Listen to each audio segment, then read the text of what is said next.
All right, 104.3 Hit FM is going down right now, man. Your boy Pooh Heff. I got Glasses Malone in the building. Is this the first time you ever been to El Paso? Nah, second time. Second time? Yeah. When was the first time? I came and did radio here when I first got my deal with Cash Money in 2007-8.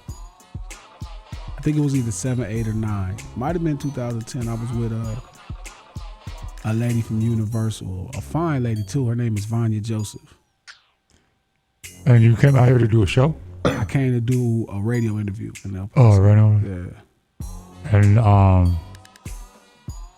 how did that work out for you? I don't even remember.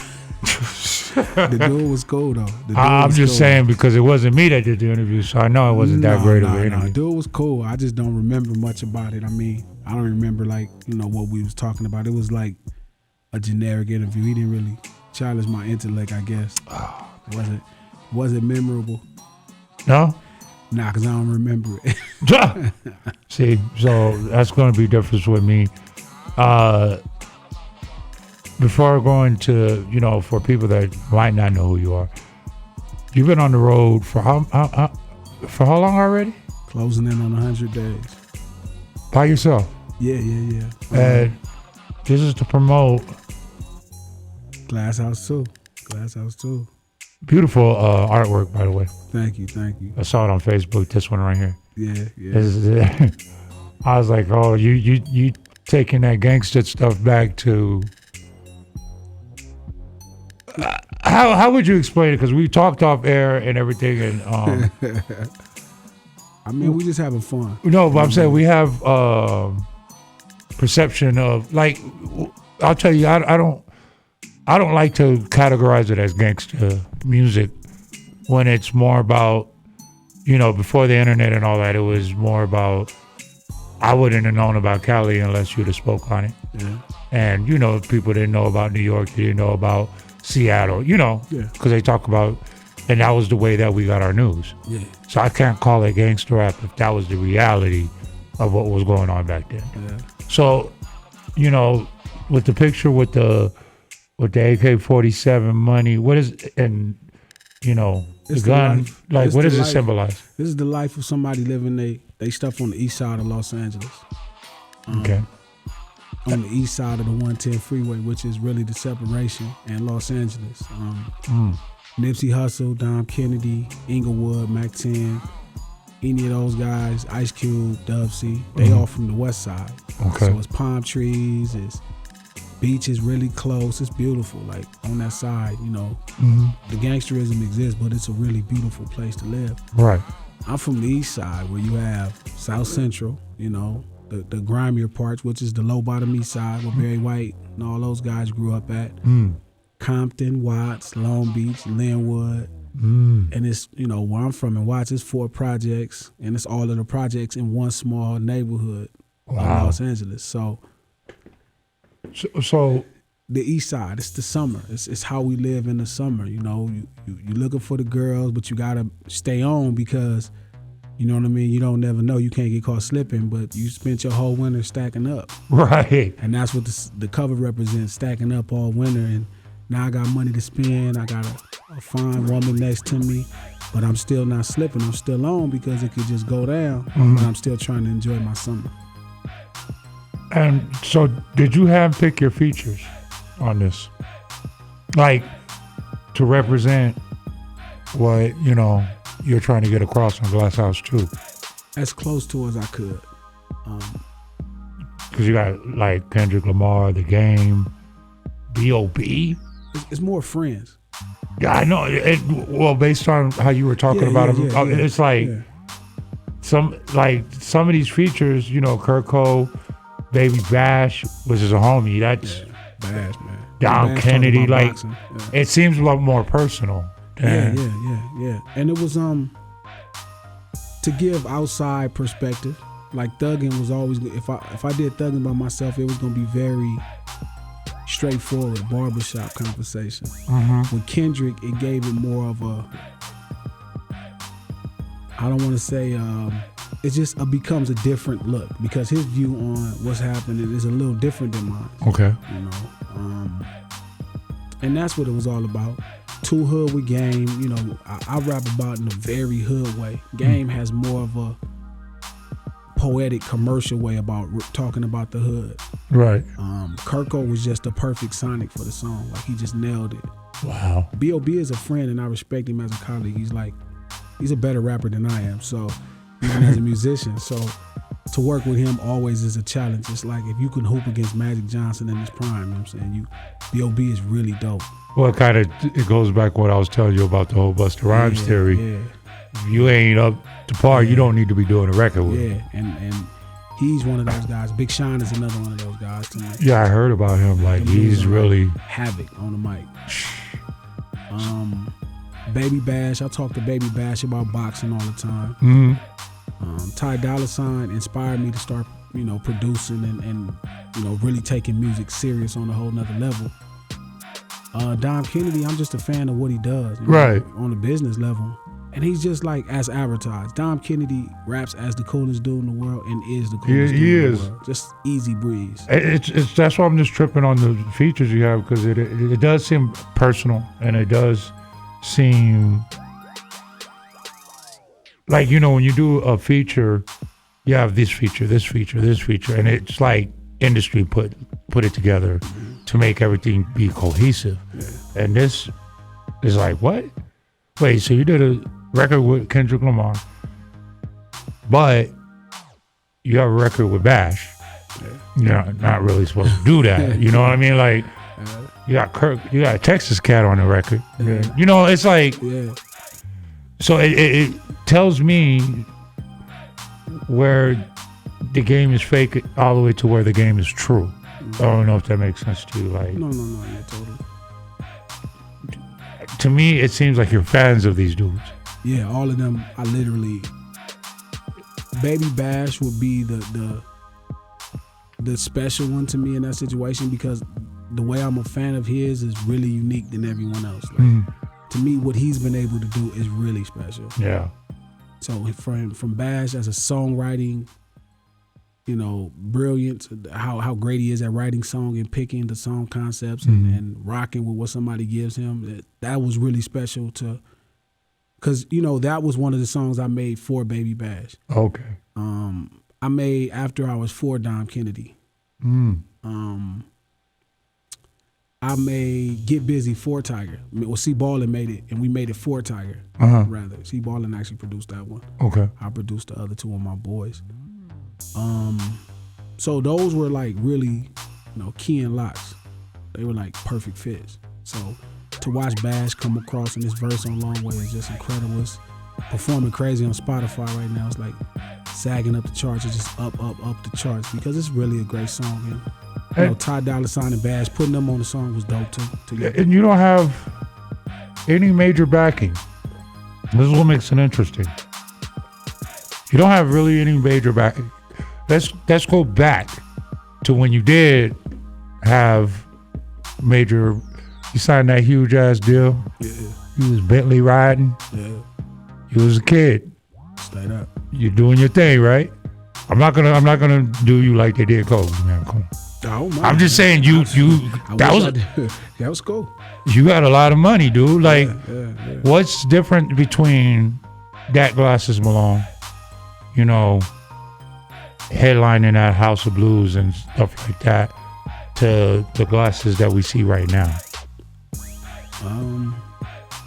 That was a dude from the streets that at the time really liked rapping,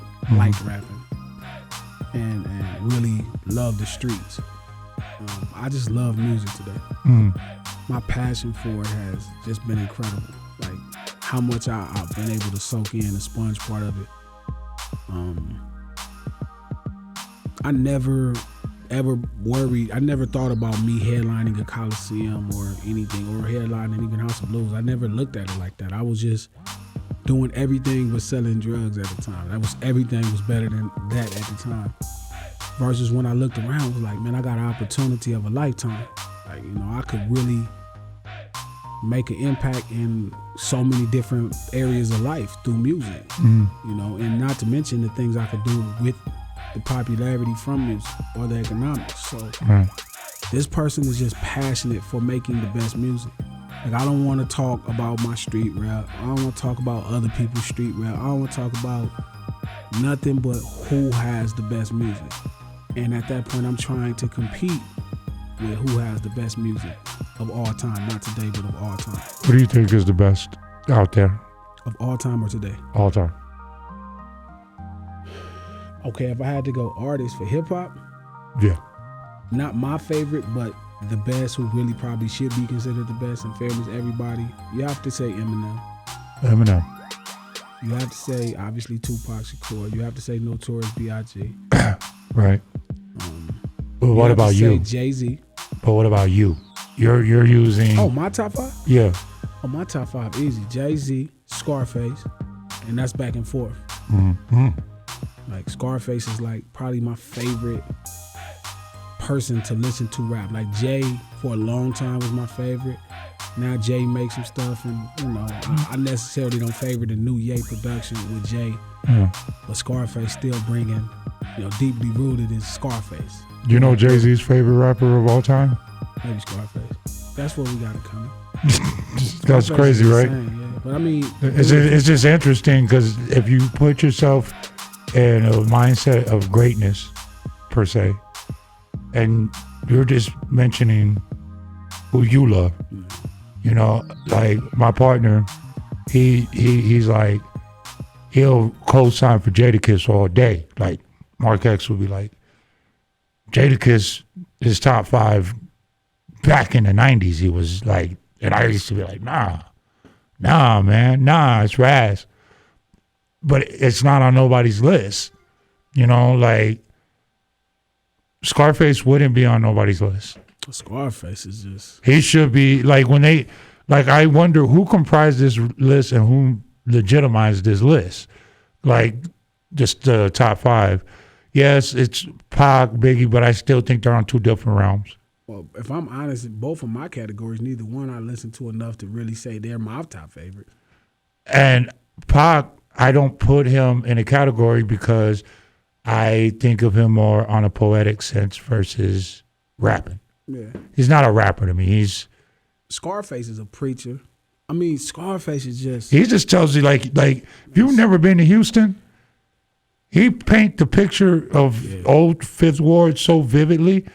If you go to Fifth Ward, you'll be like, I've been here before. Yeah. That's what makes an artist. I agree with you. An artist. It's like if you drive down Greenleaf or Long Beach Boulevard in Compton and play the Chronic. Yeah. It's like... You've been here. It's here. Yeah. I do it and it trips me out. Like when I'm in like a convertible lowrider and it's that. Yeah. Like, and you could play other stuff and it's not that. It's the painting of the picture. For a new artist, you know who does that really well? Rick Ross. You know, yes. When he's on his stuff, you know, pre-trap Rick Ross, when he was trapped out, you know, before he lost his mind with the trap for a minute. Now he's coming back. So shout out to Ross for the fly stuff. Down on that, shout outs to Cool and Dre for, because they helped make that picture vivid. Rick Ross, you know, first 4 or 5 albums was Collins at night on South Beach. Oh, wow. Like, yeah, I can actually agree with that. It Juvenile 400 Degrees is the projects in New Orleans. It's not for it. It's nothing better than seeing that. That's just the... No, it's just like Jay-Z. When you hear 90s Jay-Z, you never knew Marcy even existed in Brooklyn unless you've ever been there. Then you go there and you like, he's telling you about dudes sitting on the stoop. Then you go and see it. You're like, oh, this really was what's popping out here, right? Biggie with Bed-Stuy. M.O.P. with East New York. Outkast with Atlanta. I was just saying this in an interview 2 days ago on another radio station. And today's rap originally, when I used to hear when I was a kid, you know, I could find out what was going on somewhere else. That was the only way I could find it out. And then CNN would report on what the rappers were rapping about. Now the rappers rap about what's going on CNN. It's completely backwards, man. It's like, I don't even, like, rappers are rapping about, like, government world problems. And I'm like, Yeah, that's cool. But But I'll just watch CNN for that. right. Like Because CNN is not telling me what's going on, mhm. you know, in certain areas. And that's the biggest thing is somebody who could paint that picture of what's going on in certain areas. But you got to be a hell of a storyteller, you know, even if it isn't true. Like 90% of or 99% of Hollywood's not true, but it's the picture that's painted that causes you to go watch movies. You know, I was a big fan of Juice. Not because of Tupac, because it was about DJing. Yeah, that's fly too. You know what I mean? And it was, I can tell you that Omar Epps' role, he didn't do the finger gestures and stuff right. But it didn't matter because you actually took time to make a movie about a dude on some turntables that ended up being a whole different story. Centerpiece of the film. Man. Yeah, it was dope. So, or Beat Street. You know, Bill Duke directed Beat Street, which for those that don't know who Bill Duke is you go back and watch Car Wash, or you can watch Menace to Society. All you got to do is tell him one thing. It's know, the one line, the famous Bill Duke line. You know. And that's Bill Duke. All right, so you effed up. Yeah, so you know, it's a picture that's painted, and excuse me, for you to paint a picture like on your album cover. It can tell so many different stories and give so many people different perceptions that it's not what you might have been thinking of at the time. You're like, you know what? That's a cool ass flick, man. I remember not Compton's, Compton's Most Wanted, or what was that one group with the twin brothers with the Jerry curl? Because it was a picture that was similar to that. You know what inspired that picture? CMW. Well, the Compton Most Wanted, the only reason why I can tell you that is because it was something that he did in the picture that had this album cover in the picture, which was the album cover, and it kept going. And, you know, this is the 90s, dude. There was no technology like that back then. So I was like, you know what? It baffled me for years to this day. So when I saw it on your Facebook page, I was like, that's funny because you just did the same damn thing. I'm only inspired by the greatest players, man. Like, yeah, MCA is another person that won't be spoken about, but you're like, dude, NWA, yes, you heard about Compton, but you wanted to hear about Compton. It would be a quick it's a very different grimy level of Compton. It's not MCA. Sunshine. No, it's not quick. It's not even Dre. It's not the party. That was another level of Compton. I was a real huge fan of 8, and I don't really talk about it often, but 8, man. I have to agree with you. 8 was nasty. I have to agree with you. 100. But nah, man. I'm on the hoop, man. I'm on the court. Like I said, I'm on the court. Like I don't see LeBron. I don't see Kevin Durant. You know, all I see is Magic, Michael, Bill Russell, Kareem, Larry Bird, Tim Duncan, Kobe Bryant. I only see those guys. I'm not even competing Isaiah Thomas, Shaquille O'Neal. I'm not competing with anyone else. Like I'm not competing with the regular guys.